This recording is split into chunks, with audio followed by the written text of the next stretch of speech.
Hey there. Before you are about to dive into one of the episodes from our maternal mental health series, make sure that you have subscribed to our podcast on Spotify, the podcast, or wherever you get your podcasts. If you like this episode, we would appreciate if you spread the word and recommend or even forward this episode or the whole podcast in general to another parent or to anyone who you think should be listening to this. If you find yourself asking, how can you support us? The easiest way to do this is to give us a follow on Instagram at Damn Parenting Podcast and to rate us with 5 stars on the platform that you're listening to this. We hope you know you're not alone on this parenting journey and you enjoy the following episode. Let's get started. And we welcome Toni. Hi, Toni. Hi, ladies. How are you doing? How you doing? Oh, good. How you doing? Oh, good. Yeah, first off, thank you so much for joining us to share your birth story. This series of birth stories for us was quite important because we feel like everyone goes through, every birth is individual, it's unique. Even if you have 20 kids, I'm sure every single birth you go through is still going to be unique and different as well anyway.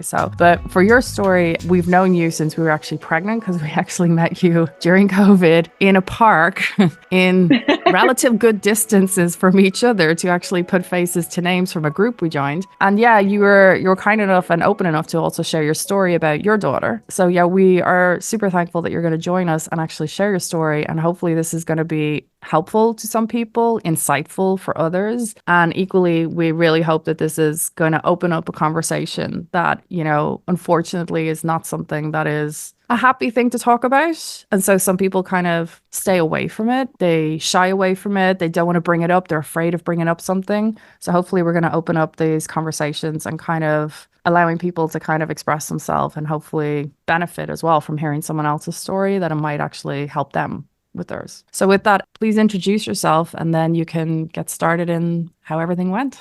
Well, thank you for having me and thank you for sharing my story. It's a big story that a few people go through. Hopefully it's going to be okay. I am a birth and postpartum doula. I am also a mum to a now 6-year-old who is a NICU graduate and a former preemie warrior. She had us on our toes for a bit, but she's now doing great and she's surpassing all expectations from that initial first meeting of her way too soon, to be honest. Yeah, I guess, do you want me to just jump into where it all started, how it all started? Please, yeah. So I would say pretty rough pregnancy. It started pretty early at around 8 weeks and it kind of continued through. I started with hives, which basically was my body kind of high on histamine and I believe rejecting my pregnancy. After that, it was just rough sailing. It was just, pregnancy is hard.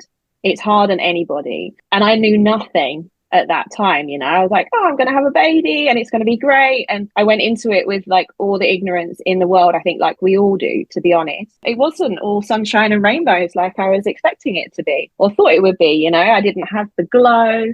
Well, I thought I didn't have to blow my hair, all of the things that you're supposed to get with pregnancy. It just didn't come. And then around 22 weeks, I had high blood pressure and I presented at the hospital. They gave me some meds and basically sent me on my way saying, you're okay, you'll be all right, like keep going. And then later, I was admitted to hospital, diagnosed with a condition called HELP syndrome, which is a potentially fatal condition for mother and baby, basically. It's an offshoot of preeclampsia. It's linked to the preeclampsia family. Yeah, HELP syndrome basically means hemolysis, which is your blood stops clotting, elevated liver enzymes, your liver starts to fail, your major organs start to fail, and low platelet, which basically causes blood clot. So it was a pretty serious condition. At 28 weeks, I presented back at the hospital and they basically said, well, you won't be going home. Have you got a bag with you? Oh, and by the way, you won't be staying at this hospital because you're likely to give birth before 32 weeks and we can't support that here. You're going to need the NICU. And the high risk NICU here is at the AMC. I was transferred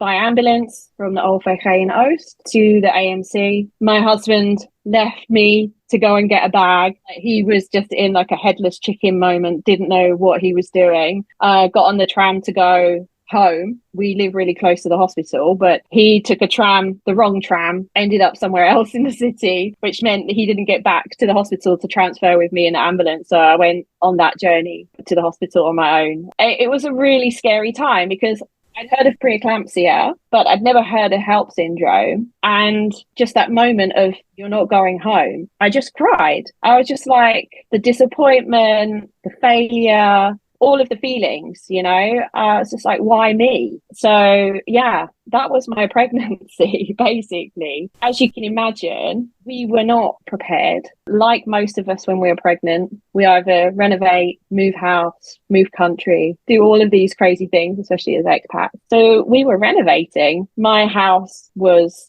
gutted. We had no floors, no kitchen, no nothing. I was in hospital. My husband had to manage all of the renovations and everything. We were like, right, we'll get the renovations done like first. Of course, that took a delay, and then we'll focus on like preparing for the pregnancy. So we had a birth prep class arranged, but that was when I was 32 weeks, I think, off the top of my head, which was too late. My baby was born before then. We knew nothing. I didn't even know what a doula was back then. I only found out what a doula was when a doula introduced themselves to me in the hospital when we were back in the OFHOs. She came up and we were just walking around the ward as you were, and she was like, "Oh, I'm a doula." And I was like, "Oh," and I didn't really say anything else, but the words stuck in my head. So we had nothing and no one. So it was a bit of a crazy, crazy time. Yeah. So, and then because of the HELLP, I was kind of just pre-seizure, but before you get to seizure, to prevent a seizure when you have HELLP syndrome, they give you a magnesium drip to kind of counteract that kind of like, it buys you a couple of days, but it's such an intense treatment. It gives you like this burning feeling. I felt a bit like I was sort of burning from the inside out. And that was like the initial magnesium drip, like as it goes in, and then it kind of wears off after a couple of days. And then you're able to leave your bed, take a shower, all of those things. So just before Olivia came into the world, we were trying to have being early. At this point, I was 30 weeks. So I spent about 2 weeks in the hospital before Olivia was born. And about few days before she actually was born, we tried to induce my body into labor. But in that time, I had another episode. So I went back onto the magnesium. And the day that I came off, I was like, I'm so desperate for a shower. I'm a really clean sort of person. I love a shower. I just love that feeling of being clean. So I was desperate after just being in the bed, in the room, like everything happening in the room. So without giving too much details, but like you cannot get away. Yeah, I took a shower. And then at that point, I came back to my bed and I started to shiver uncontrollably. And basically, they took some blood and it turned out I had sepsis. Oh, God. Which meant... Sorry, I'm jumping.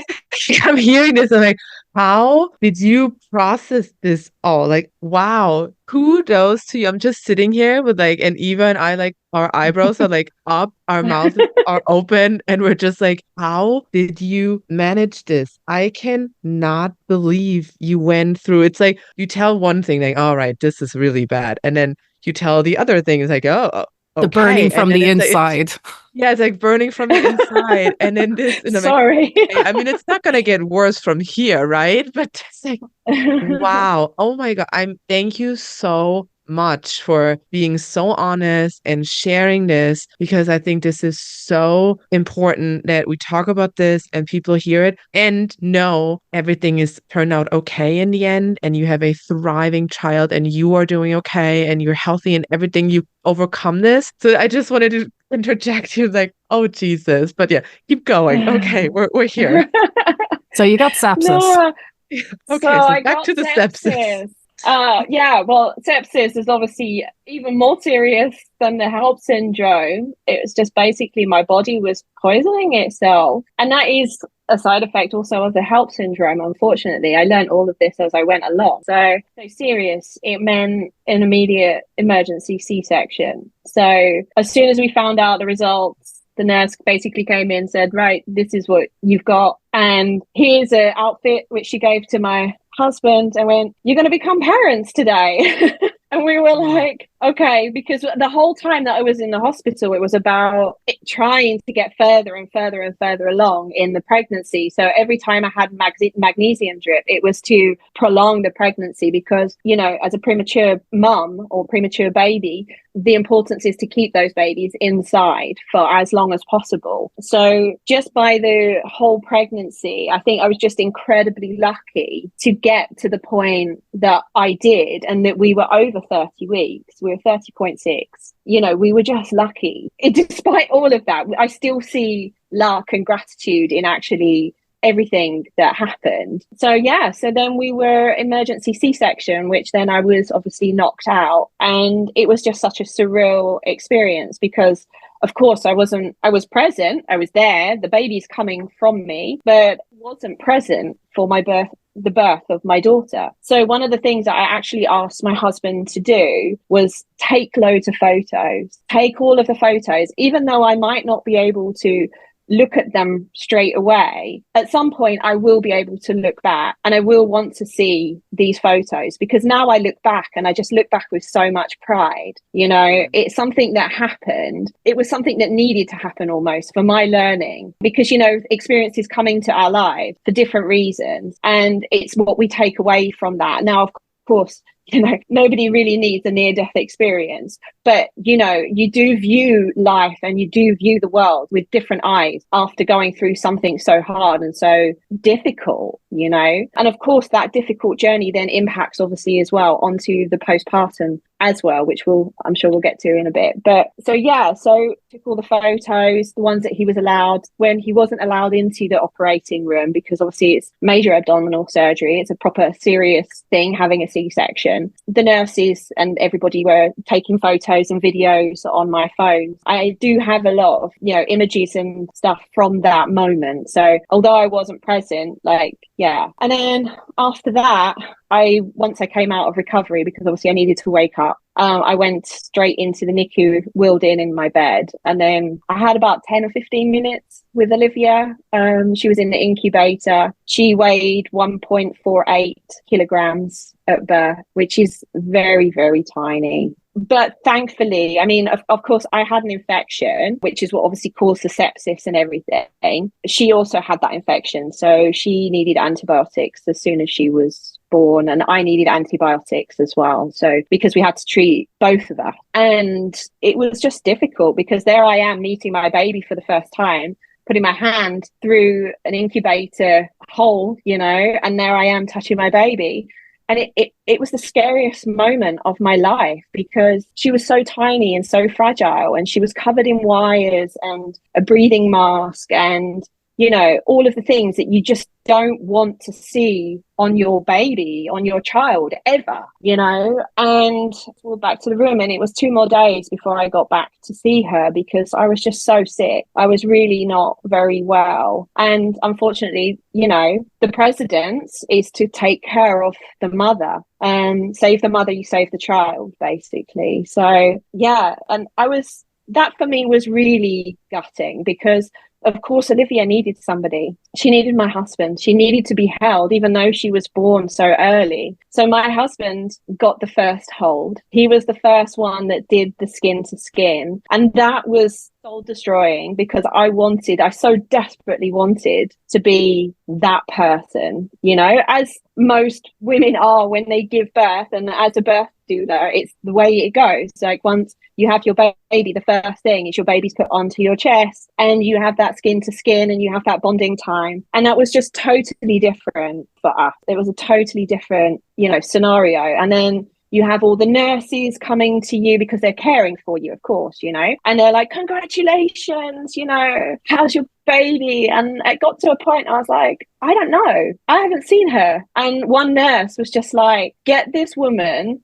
to her baby. And they then immediately basically wheeled me to, because obviously by that point when I'm like conscious and, you know, able to converse and express myself clearly, then I know I'm doing better. So they know I'm doing better, and you can go and do these things. So they just wheeled me straight to Olivia, and we had the first cuddles, which was amazing. So scary, but amazing, because you still got wires, feeding tube, everything. So yeah, it was quite an intense journey to get to the NICU.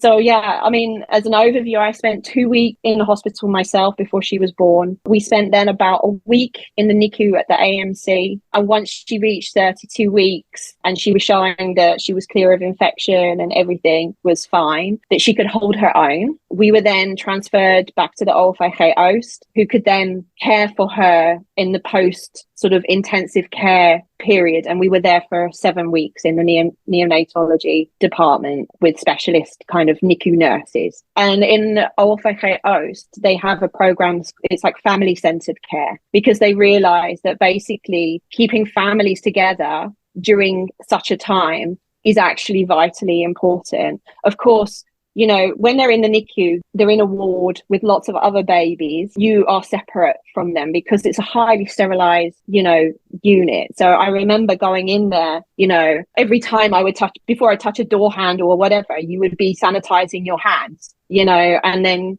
because of obviously I'd had a C-section and obviously the air and everything going in, I ended up with cold sores all around my mouth. So yeah, I then ended up having to wear a mask to make sure that obviously I didn't, accidentally touch her, because when you're snuggling a new baby, you're all up, they're all up in your face and you're like there breathing them in, So for the first sort of few days, I had to wear a mask just to make sure that she didn't get that virus. So yeah, it's a weird place to be in when you go into the NICU.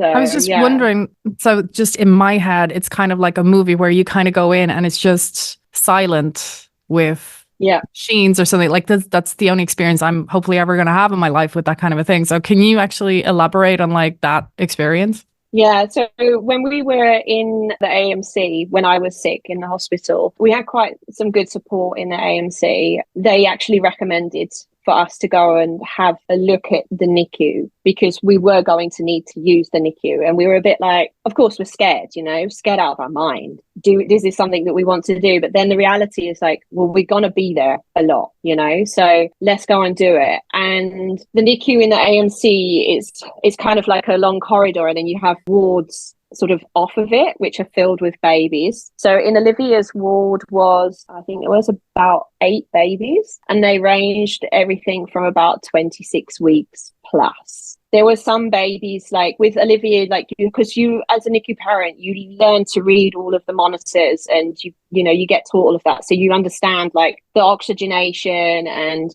heart rate and whatever. But there were some babies that were really so small that they were really just almost being kept alive by the machines, which was just heartbreaking. So for a ward filled with just babies, you would expect babies to be crying, you would expect noise and whatever, but it was silent. There was no noise, because with a premature baby, it takes a lot of energy to cry, and they can't cry because they need all of their energy to get better, get bigger, grow and do all of that stuff. So, babies are super smart. They know what they need and what they don't. So they kind of just stay.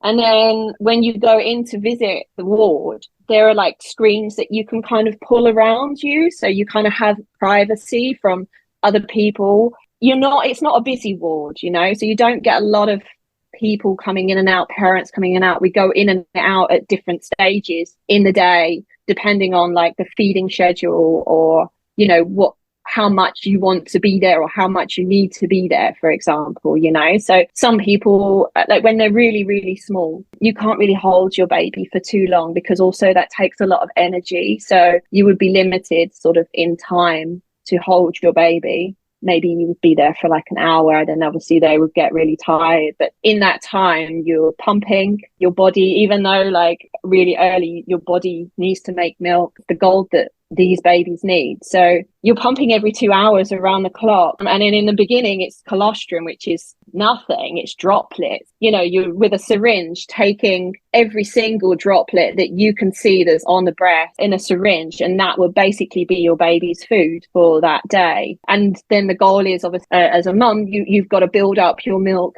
production, because obviously you need them to sustain your child. And obviously breast milk is the best thing to give to a baby at any time, but especially a premature baby. So yeah, it was an intense moment. And in terms of like what we would do in the NICU, and also when we were at the OFAH, it's just more intense in the NICU in the AMC, because it's obviously very high, you know, risk ward. But we would do a lot of kangaroo care, which is basically skin to skin. I would sit for hours with Olivia on me. Not in the beginning, like I said, but towards the end, I would sit, you know, topless for hours and just soak up the oxytocin. She would get the heat from my body. And it's actually really good for like regulation, because you co-regulate with your child. And it kind of almost helps that trauma a little bit. And then, of course, we have to learn all the same things as any sort of normal parent that's had a term birth or whatever, you know.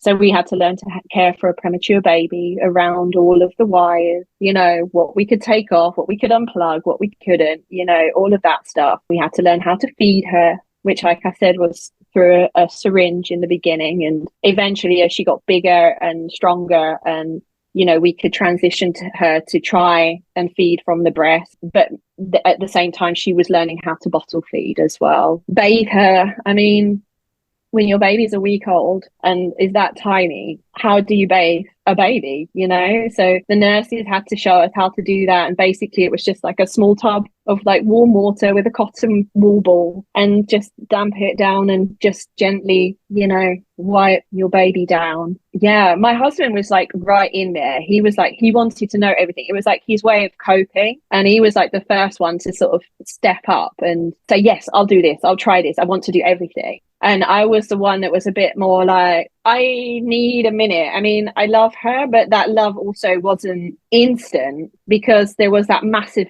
disconnect. So a lot of my journey with Olivia was getting to know her, you know, from those very, very early days to now. I know her pretty well now, but, you know, but in the beginning, and as a new parent, that you're not even prepared. You just like, you have no clue. You just have to trust that someone is going to guide you and help you and show you and, you know, get through it. So did the hospital provide any psychological help with that? Or was it more like, this is purely keeping physical checks, like everyone alive, getting healthy? Was there any psychological help with that? So there was a little bit of support. There was like a social worker in the hospital that came to speak to us a couple of times. To be honest, they didn't really talk about psychological support until we were kind of out of the trenches a little bit, because in the beginning, you're in survival mode. Anyone can say anything to you. And like any new parent, you know, you've just got to survive. You've got to get through this next day. You know, you've like, for me, having a C-section, traveling to and from like the hospital, you know, my biggest event was actually getting to the hospital. You know, I wasn't thinking about my mental health at that point, but I knew that I needed something, and I knew my husband especially would also need something, because we had very different journeys, as you can imagine. Like, it happened to me, but he watched it happen, and that's the hardest thing that you could ever go through, is seeing your partner and not be able to help. So once we were in the OFAH and we were, you know, like I say, Olivia was doing better, Olivia's pediatrician approached the subject of support. I reached out immediately. I got into support quite early in my postpartum. It took my husband a little bit longer to get into that support. But I'm a practical person. So I knew that there was probably going to be a waiting list. So I was like, right, I'm just going to get my name down and we'll see when it happens. And luckily I started talking to someone very early, which was great. I went through a company called Sick and Svangerskap, which basically deals with psychological, mental issues like through pregnancy, birth and postpartum, and they support both mums and dads. It's like an umbrella of therapists basically, and hopefully then you're aligned with somebody that is, you know, aligned with you. So yeah, so I started that. Like I say, I think my husband started maybe a couple of months after. Olivia was still in a hospital when I started, so I must have been a few weeks out, and I knew that I just needed to start talking about this and processing this, because I realized talking to family and friends, they didn't understand, and I needed someone to just listen, not try and fix anything, but just listen and give me a hug when I needed it, let me cry, and let me feel all the emotions, let me feel all the feels, you know, the good, the bad, and the ugly. So that was really, really super important. I also had a question there about when you went back to the OLVG. Is this when you were at home? So you were going in every day to OLVG? Yeah, so initially when we got transferred over, I was actually readmitted to hospital because I ended sort of my pregnancy the same way as I started, with some weird allergic reaction. So then I was like hospitalized in the same room as my daughter, which you couldn't really make it up. So we stayed in the hospital there for a few days. Our stay was kind of a bit of a mix. So when we were in the AMC, we were in the hospital for, I was 5 days, 6 days in the hospital for recovery after the C-section and just everything else. And then we went into the Ronald McDonald House, which is an amazing charity. They're usually close to a hospital that has, you know, sick children in, and they basically, you know, support families that are going through a NICU or pediatric situation, so to speak. And it's not necessarily premature babies. I mean, we met people, there was a family where their child had cancer and obviously needed to stay in the hospital. They lived far away, so it made sense for them to be close, because literally it was a few steps from the Ronald McDonald House into the AMC. And for us also, it was a bit tricky. Like, we live here in Dubai. Getting to the AMC is not a straightforward journey, especially with public transport, or it's a fortune with cabs. So we took that option as well. And then when we came back to the OLVG, because it is really close, because they have a family-centered care space, we could have stayed there with Olivia. One of us could stay. But in the beginning, we just chose that we would stay at home. Like, I really needed to recover. And although hospitals are great and they're great for healing sick people and doing amazing things, they're not really a place for recovery. You know, they're busy. There's people coming in and out, you know, even with a premature baby that's not necessarily sick, but still needs round the clock care. There's people coming in and out of your room every 2 to 3 hours, you know, to check on the baby, and you can pull screens across and everything, but you're laying in a bed still hearing everything, and you have a sense of like you almost need to wake up and say hi to whoever's in your room, you know, like, or just acknowledge that someone is there, because you don't rest. So we stayed at home. Well, we couldn't stay in our home because it was up in the air. So luckily we had a friend that had an apartment which their parents use when they come to visit, that's really close by. So we stayed there for about 6 weeks. They were very generous for us to stay there, which we were absolutely eternally grateful for. And then I would travel to and from the hospital every day until more towards the end of her stay, when she was doing better, I was doing better, like physically and mentally. And then Christo and I would then take it in turns to stay with her, because also we have to also get used to the fact that, you know, we are new parents, you know, and what comes with new parenthood, sleep deprivation, you know, and the constant waking through the night. So we also have to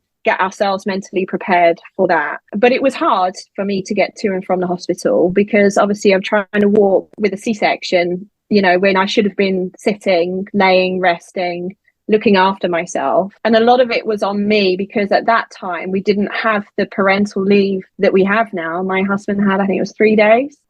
He got some additional parental leave, but eventually, like pretty soon, he had to go back to work and get back into work. So it was me that was going to the hospital every day. He was going to work and trying to manage the house and everything that was going on here. Needless to say, he then suffered with burnout, as you can kind of imagine, which then resulted in a long period off of work. But, you know, he is also grateful for that. It showed him, that he can't also do everything. And I think the biggest takeaway actually from this whole experience is that we can't do everything. We're not invincible. We need help. We need help anyway. But when it's a preemie journey, a NICU journey, anything that we need to lean on people, we need to have our community. People offer support all the time. Some genuinely mean it and others don't. My most frustrating thing was people asking, what can we help you with? And actually what I just needed someone to do was just show up and bring me food. Yeah. Just do it, Yeah. like nobody really did that. So we had to kind of manage all of that. I would spend 12 hours a day in the hospital. I would go first thing in the morning to be there for the doctor, because the doctor does the rounds every morning. So I'd be there to sort of hear what the doctors have to say. And then I would just be learning about, everything else from all the nurses and whatever. And they really become like your family. You start to have the same nurses. You start to know the shift, see the same faces, and obviously you build connections with certain nurses and not. And we had some really wonderful nurses, older nurses that kind of, took us under their wing and kind of gave that motherly hug without giving the hug, if you know what I mean, that we needed. So it's tough. And when were you able to bring Olivia home? So she came home, she was born the 9th of January and she came home on the 1st of March. So how old was she then? About 8 weeks. She was 8 weeks. So she was 39.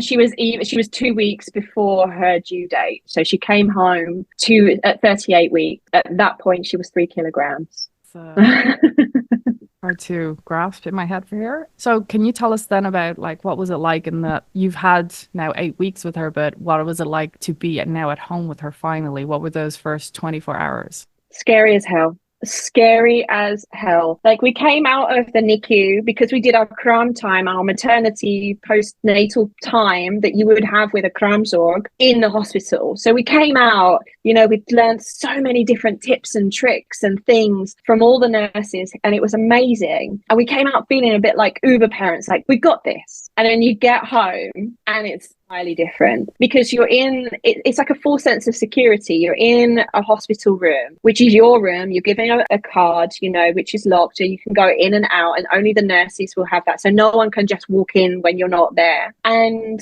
everything is set up in a specific way. So actually the changing station and the bath is all part of one unit. All of the nappies and the bottles for pumping and the pump and everything is all kind of in a reaching distance. And now you're like, okay, so now I need to transfer all of that knowledge to my home environment. And I live over 2 floors. So it was like, So first in my house, we were back in our house and our house was still a little bit up in the air. So we, not really much furniture. And it's like, okay, what do we need? And then you start from the beginning. Actually, I need space to put the baby down, or I need this, or I need that, Initially, we just wanted to hold her. The first night was probably the scariest because we got so used to relying on machines telling us if she's breathing, and she would have these episodes called bradycardia where she would just stop breathing. It's usually related to a feeding because the motion of suck, swallow, breathe is quite a difficult one. So this is what a premature baby needs to learn. So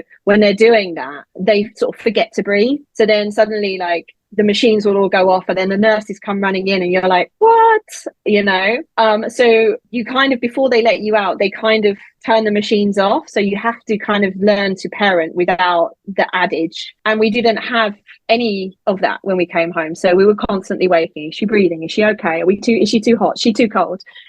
All of those questions like any normal parent would have.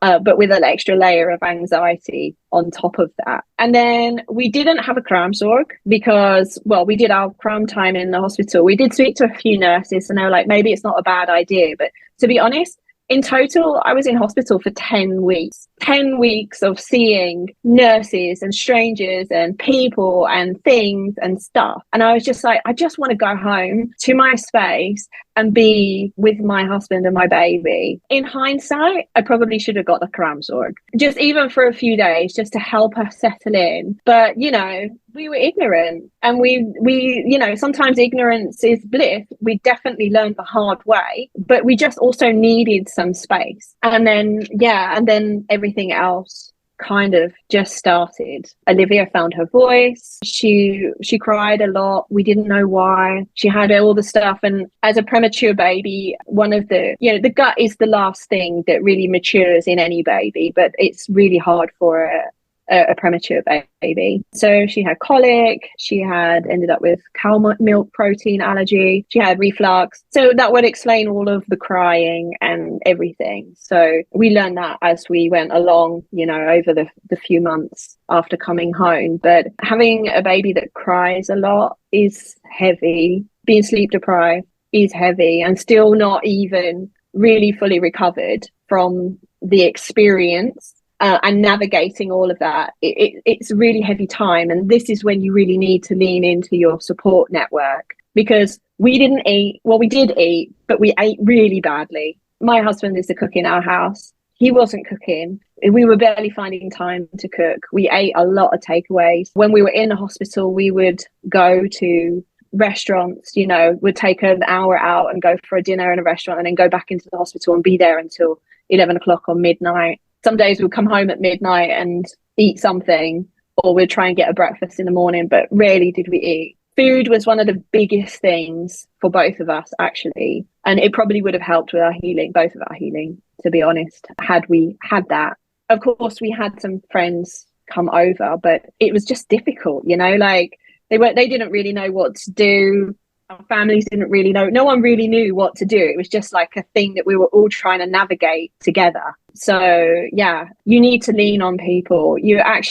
One of the things that I spoke to my husband about just last night before doing this, he said, like, when you go into the NICU, one of the things that you need to be kind of mindful of is that you'll be so present in the NICU that you actually won't be present in your own life. Everything else just falls away. So maintaining your own health, eating, all of those things, just looking after yourself generally, you don't think about it. The washing doesn't get done. The house doesn't get tidied or cleaned. None of that happens. And none of that happened for like basically 10 weeks. And also we were in a renovation state. So it was extra complicated. Well, somewhere out there in the universe believes strongly in you and threw this on your plate because something knows you'll be going through this. You'll be coming out at the other end, because it's a lot. Yeah. Like all these little things by itself. Yeah. Well, something believes in you.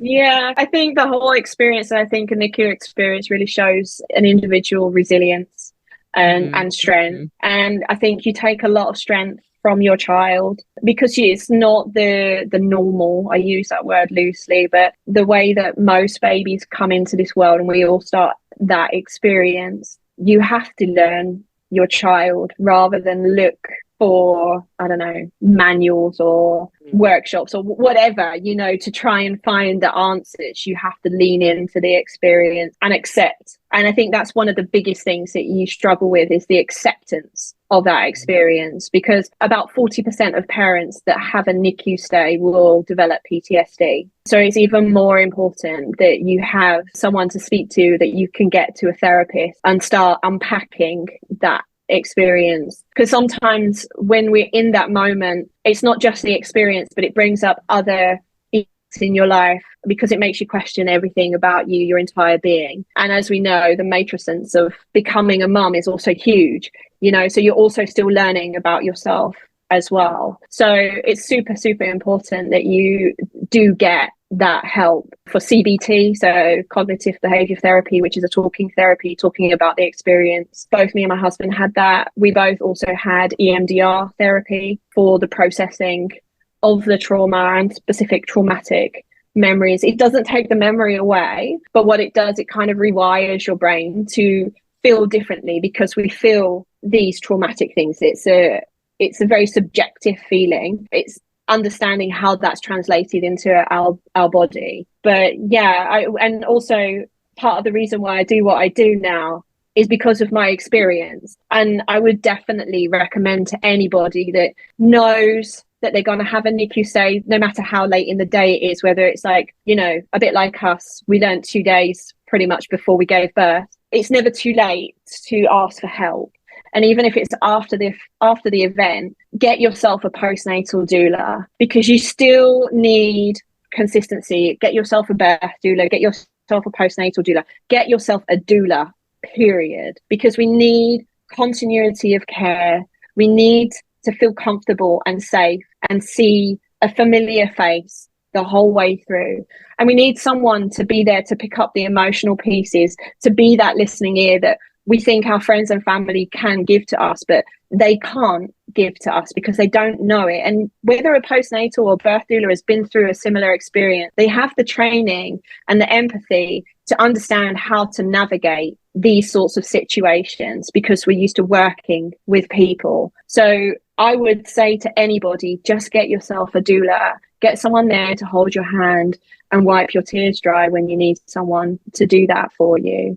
So on the topic of support, can you actually let us know what support you had apart from the psychologist, the social worker that you mentioned? But can you actually let us know here in the Netherlands, how did they help you? What was out there for you? What groups are there? Who, where do they go? So with a preemie journey, obviously you have a lot of hospital follow-up appointments. You basically have the first pretty much 4 years of your child's life mapped out in hospital appointments, because I have to check development, mental, physical, all of the developmental phases and stuff that you go through. And unfortunately here the system is a little bit disjointed. It's not one place for one thing. So with the family-centered care, they realized that actually you have so many appointments, like rather than you go to the appointments, you go to one appointment and then the specialists come to you. So we had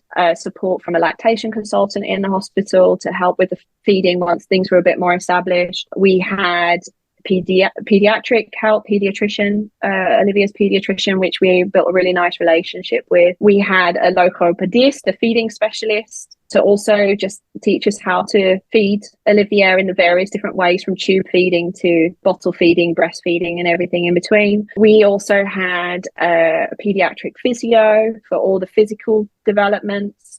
And she came to us for a whole year after we came out of the hospital. And then we also had like what most parents would go to through the consultatie bureau. We had that as part of our package, so to speak, with the hospital. So then we would see like the jeugdarts and the various different people, and then obviously Olivia would have her vaccinations and all of that. So we had a lot of help in that respect. When we came out of the hospital, because of the crying and all of which was affecting Olivia's sleep and everything else that kind of was intertwined with it, we also had a lot of support from the Kabouter House, which also supports difficult journeys. So we also saw like a family psychologist there because we had some concerns and different things going on. So we had some really amazing support. And I know we complain about the system here a lot and it's not preventative enough, but when the shit hits the fan, so to speak, everybody shows up who needs to show up, and they will be there until you don't need them anymore and that you can stand on your own 2 feet. So yeah, we had a lot of support in that respect, but what we really needed was the emotional support, the practical support of just being home with a preemie baby and everything else that came with that, because your anxiety is running so high. You're like, I've got to go outside to the shops and like there's germs out there and she's so small, and we've just come from this highly sterilized environment where we need to constantly wash our hands and sanitize, and people are going to cough and sneeze on her and do all of these things. And that's what you really need the support with, and just someone just to share those moments. And it doesn't necessarily need to be a therapist, it's just someone that's going to listen. And did you actually find anyone here or any groups that you could actually kind of tap into to kind of find the support? Unfortunately not, which is really sad, especially for an expat. There are groups here, don't get me wrong, but everything is for Dutch, tailored to Dutch speakers. So in my quest of finding knowledge after the fact, I searched high and low, Facebook, Instagram, the internet, Google, so many Google questions, you know. Unfortunately, Facebook, if you type in Premature or NICU or whatever, they will send you groups, and some of them are amazing. I found some really amazing groups, but they weren't based here. It was all online, and it was for people all over the world, for English speakers, you know. I found an amazing group for preeclampsia, eclampsia, and HELP syndrome, and I could post some of my questions like, is this normal? Should I feel like this? You know, because you have all of those questions. One of my biggest questions was like, how long is it going to take before I feel better, before I get better? Nobody could answer that question. You know, it was like, oh, some people will get better quickly, others don't. So it was places to do that. I found a help stichting here again, but it's all in Dutch. All of the information, the leaflets and everything that they give to you is in Dutch. Facebook groups, WhatsApp groups, unfortunately not. People don't really want to talk about NICU and difficult stories, unfortunately. And I'm in a couple of WhatsApp groups, and you see those questions come by, and people kind of just bypass it because it's a scary moment when you're with other pregnant women, people, and they're trying to prepare for their own birth experience. Topics are foreign to them, or they don't want to engage in it because it's not considered, you know, positive, you know. But sometimes it's the reality. Sometimes we know we're going to be in the NICU. Sometimes we don't. Sometimes we go into the NICU as a premature baby. Most premature babies end up in the NICU. Sometimes we go into the NICU as an older child. You know, something happened, a serious accident or something else, you know, and we end up in the NICU for some reason. And it's a hard to process moment, and people just, like I said, we go into survival, so we also don't talk about it and we don't put it out there. You know, I'm 6 years on from my experience. I can talk about it now quite calmly and with value, hopefully giving value to others that are potentially going to be in this situation, or, you know, just to have that knowledge that sometimes things happen in life and that we can't control, and we might not be completely prepared for it, but it happens. Yeah, I'm trying to think of anything else. I did find a NICU group called the March of Dimes. They have some really great information about the NICU experience, NICU education. Unfortunately, again, it's a US based thing, but it's a great source of information. At the end of the day, when something's thrust upon you, you need to find information, and it's there. Absolutely look into the Ronald McDonald House. Whenever you go to get your sneaky McDonald's, always put some change, if you've got any, into that box, because those donations go to helping supporting families like mine and others. You know, it's such an amazing organisation. It's completely volunteer-led. A normal night in the Ronald McDonald House would cost you, I think it's like €75 or something. And because of the donations that they receive, it only costs you €15 a night. Because obviously, if you're living away from home, you don't have the funds and that additional money to put into that expense. So it needs to be something that's manageable. Yeah, absolutely always donate, because it's a really good cause, and you don't know if you ever might need it yourself one day.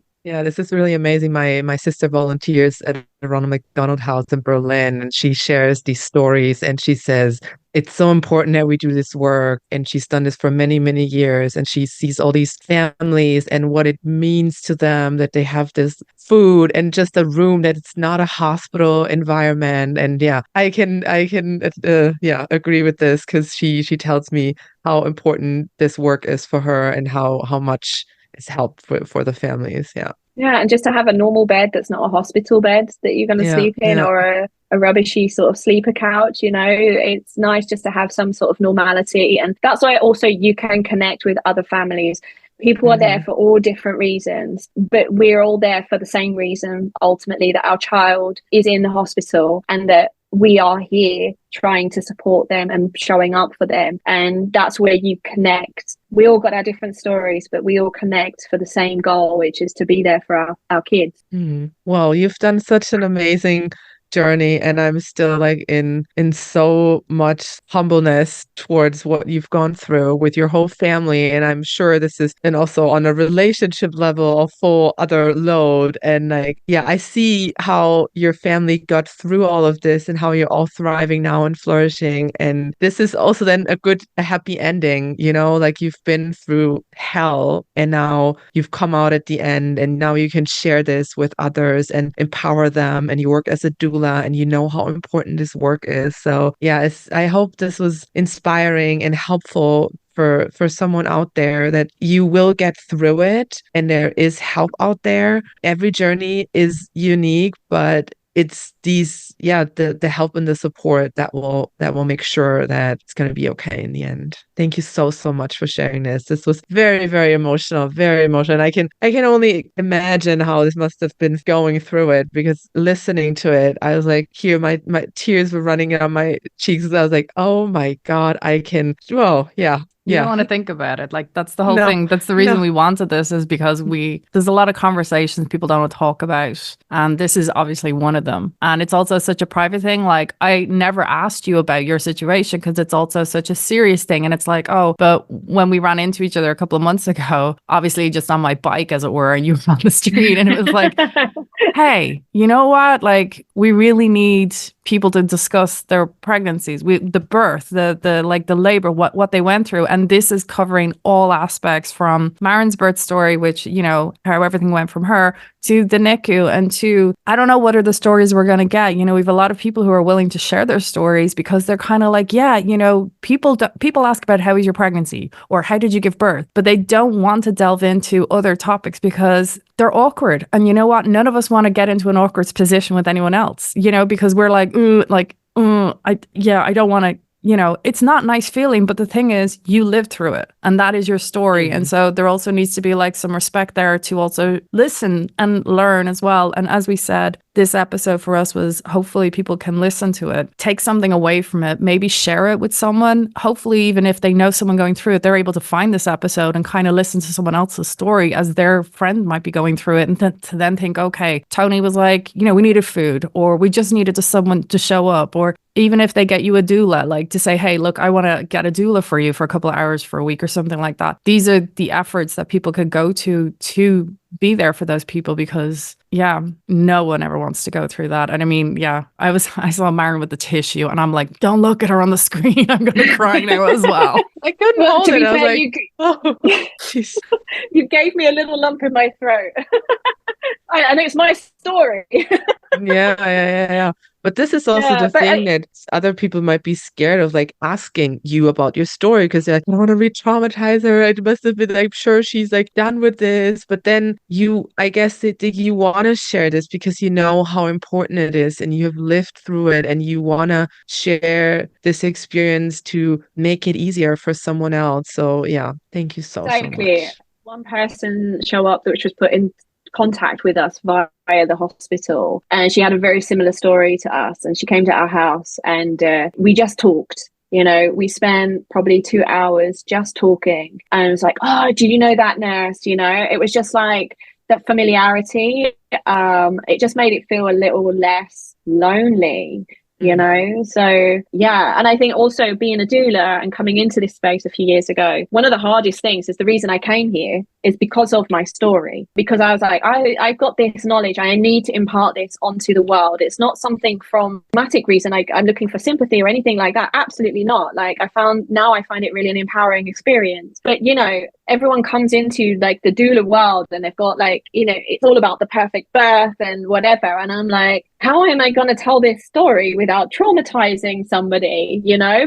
Because I see it as a positive experience, because yeah, we lived it, we went through it, and now we're thriving and we're doing really well. But someone else that's in that space, it's, you know, you don't want to kind of upset them in any way. So I've always been very open about my story. If someone asks me a question or whatever, I've very openly asked it, and I've gone wherever that question has taken us. But I don't think I've really shared the whole journey like I have here today. So thank you for letting me share my story. And I really hope that it isn't too scary, that it is positive, and that it can empower other families to stand up for themselves, advocate for themselves, and face whatever journey it is head on, whilst doing it with some grace for themselves and taking a moment for themselves to just be kind to themselves and look after themselves. Well, I think on that note, I think we're going to wrap this up here. Thank you again so much, Toni. We are going to put in the show notes some of the websites or links that you spoke about previously, so people can always tap into them. As she says, always support the Ronald McDonald House. It's servicing families who really need it. And, you never know when or if you might need it yourself. So if you do pop in for your cheeky McDonald's, as Toni says, keep an eye out for the box. But again, thank you so much, Toni. We really greatly appreciate you sharing your birth story with us, and especially as it focused on the NICU area. And hopefully this is going to touch some hearts, maybe a lot of tissues. And hopefully this is going to really support people to know, okay, this is how I can be there for whoever needs me. Thank you, ladies. Thanks. Thank you.